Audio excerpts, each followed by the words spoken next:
Hello, Kuchakmanin. Welcome to this video. Kat agdiritso tayo karod. Okay. Warning lang dito nga item nga kat aduti terms nga mabilin nga Ilocano. Iso nga English tayo latan Okay. 908번 문제입니다. 이 글의 내용과 다른 것은 무엇입니까? 한국인의 신분증은 주민등록증이라고 합니다.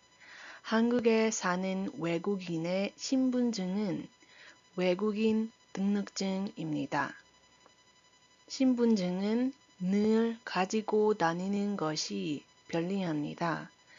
은행이나 병원 등 공공기관을 이용할 때 신분증이 필요합니다. 만약에 외국인 등록증을 잃어버리면 출입국 관리사무소에 가서 재발급을 받아야 합니다.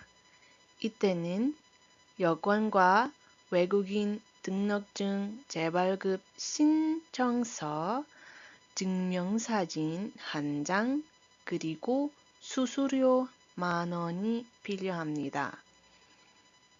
1번 한국인의 신분증은 주민등록증입니다.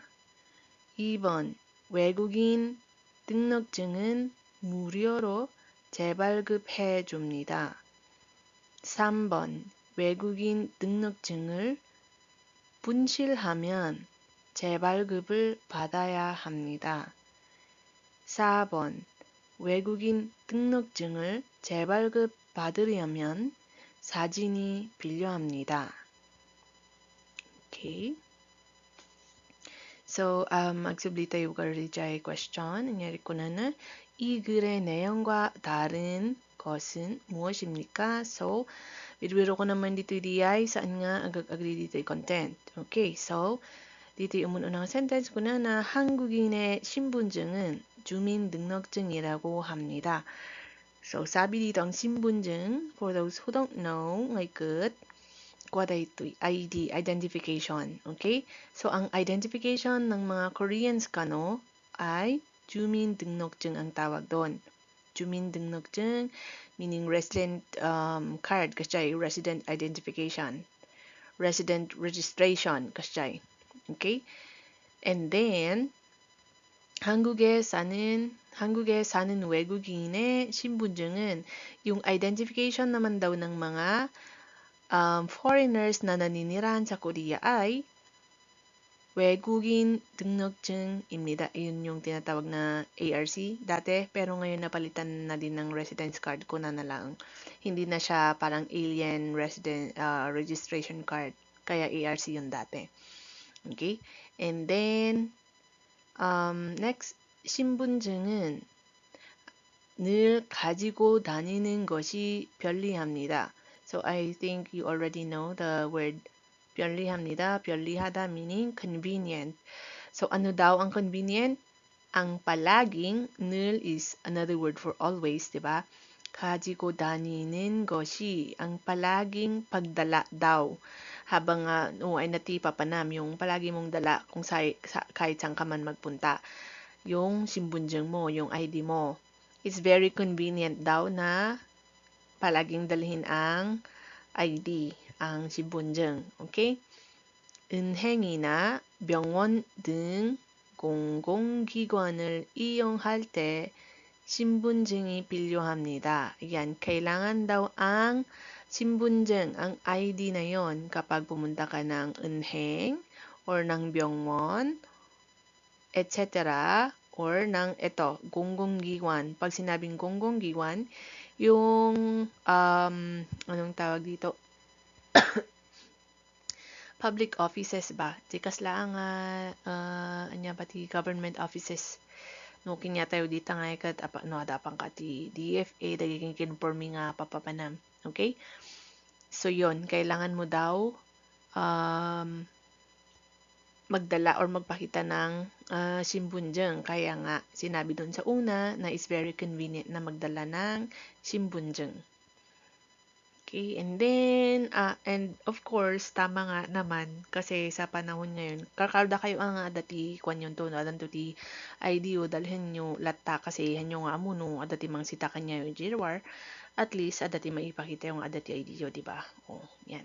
And then, 만약에 외국인 등록증을 잃어버리면, yung 잃어버리다 meaning, mawala, mapukaw.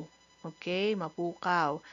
Manyage, kuna na ito han nga dyan, manyak day ta, amok nga mo yun day to yan, manyak nang nangagyon, di ba?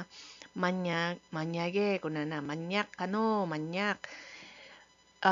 If in case, sikat na sa wanda ito, if in case, napukaw mo kano di jay 외국인 등록증 mo, di ay ARSIM, or di ay resident card mo. Ngayon, 출입국 관리 사무소에 eto, ang haba, 출입국 관리사무소에, yan is immigration office yan.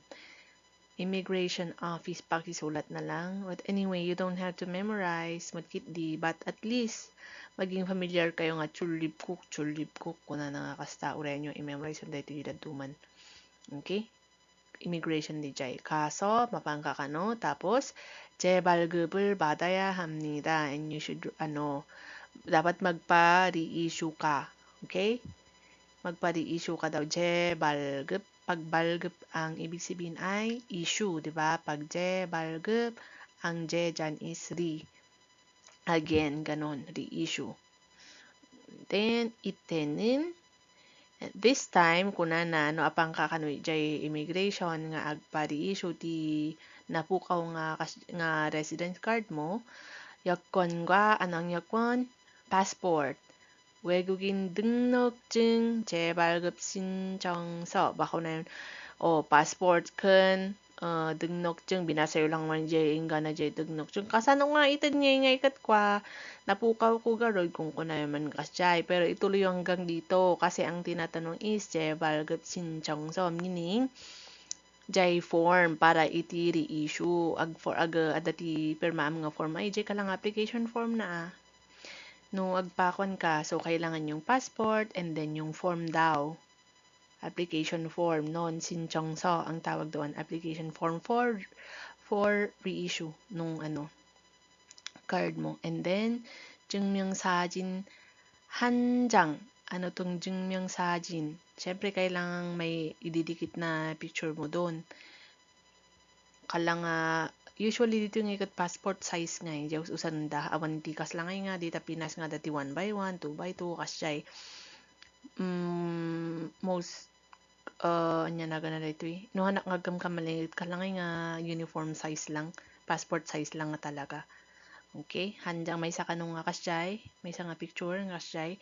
그리고 수수료 만 원이 필요합니다. Kuna 수수료 is yung fee mismo nung anong papagawa mo. So, may manon kang babayaran. Siguro nabayad nga talaga dito ng material kasi feeling ko nagmahal na ngayon yung babayaran sa manon sa matinin. Di ko lang amuano dyan pero kinyak sa manon dyan binayadak nga last kamin 30,000 won. Okay? And then, ang tinatanong natin, ang hinahanap natin is yung 내용과 다른 것을. Okay. yung taliwas daw dito sa passage. 1번 한국인의 신분증은 주민등록증입니다. Tama o mali? Tama siya, no? I-check natin. Ayan, pero hindi yan yung sagot. And then, number 2, 외국인 등록증은 무료로 재발급해 줍니다. Ano daw? Yung word na 무료, for free daw. Free daw ba ang pag-reissue ng registration card ng foreigners? Mali, di ba? So, it's the answer already. And then, kahit na alam mo yan yung sagot, tapusin muna natin yung iba. 외국인 등록증을 분실하면 재발급을 받아야 합니다. So, may bagong term dito. Punsil. Siguro na-meet yun dito in EJ dadu mga kwan. Ay ni. Wait lang, nasa na yung eraser? I-highlight ko kumakot, nagbaling mga kasyayan. Ayun, andito pala yung highlighter. bunsil. Pag sinabing bunsil, so ano makikita related ng mga term bunsil mo, kung siya parang yung lost and found na area, doon sa may mga makita yun daw ijay, ayan ti subway, kakasjay. Pag sinabing bunsil, meaning napukaw. Napukaw mo, another word for this, 잃어버리다. Okay, bunsil. And then, next, kunan na gaya. No napukaw mo nga ikat, dapat nga ikat agpa, balgap ka kano, agpa di issue ka kano. Tama o mali? Tama. And then, 외국인 등록증을 재발급받으려면 if you are trying to, no familiar ka reading of form 81 conjugation. 받으려면 meaning trying to, planning to, thinking to, hala nga kasi no balak mo nga or no kayat mo nga want to kasi tikat na nga sa one. No kayat mo kano nga agpari-issue ti 외국인 등록증 끝 사진이 필요합니다. Kailangan daw ba ng picture? Of course, sinabi yan. 증명사진 한 장 필요합니다. Okay. So, ang taliwas or yung hindi nag-agree, dating 것은 이거 2번입니다. So, 정답은 2번. Okay. So, next, manin. See you sa next.